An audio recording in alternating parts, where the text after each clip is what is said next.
గత ప్రభుత్వం గల్లాపెట్టె ఖాళీ చేసిన అన్ని ప్రభుత్వ కార్యక్రమాలు కొనసాగిస్తున్నామని మంత్రి పొన్నం ప్రభాకర్ తెలిపారు. సిద్దిపేట జిల్లా కోహెడలో పర్యటించిన మంత్రి రేషన్ కార్డులు, కళ్యాణలక్ష్మి, మహిళా సంఘాలకు వడ్డీ లేని రుణాలు, కాటమయ్య రక్షణ కవచాలు పంపిణీ చేశారు. ప్లాస్టిక్ వాడకంతో క్యాన్సర్, గర్భసంచి, డయాలసిస్, ఇతరత్రా వ్యాధులు వస్తున్నాయని మంత్రి పొన్నం తెలిపారు.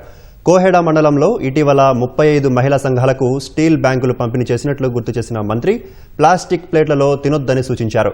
కొంతమంది ఇందిరమ్మ ఇళ్లకు ముగ్గు పోసినా ప్రారంభించలేదన్న పొన్నం ప్రభాకర్ శ్రావణం వచ్చినందువల్ల ఇల్లు కట్టుకోవడం ప్రారంభించాలని సూచించారు.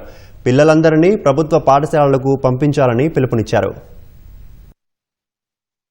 ఏ ఊర్లోనన్నా గవర్నమెంట్ స్కూల్ ఉండి ఆ ఊరికి ప్రైవేట్ బస్సు రానియకుండా ఆ పిల్లలందరినీ గవర్నమెంట్ స్కూల్ చదివిస్తే ఆ బడిలో ఉన్న ప్రతి టీచర్ ను సన్మానం చేసి ఆ ఊరిలో టీచర్లు మొత్తం మంది ఉండదని చేసిన ఒకటైతే ఆ ఊరికి కోరుకున్న 5 పనులు ఊరికి కోరుకున్న పనులు 5 ఇమ్మీడియట్ గా చేస్తాం. నాకు కావాల్సింది ఆ ఊరికి ప్రైవేట్ బస్సు రావద్దు, సర్కార్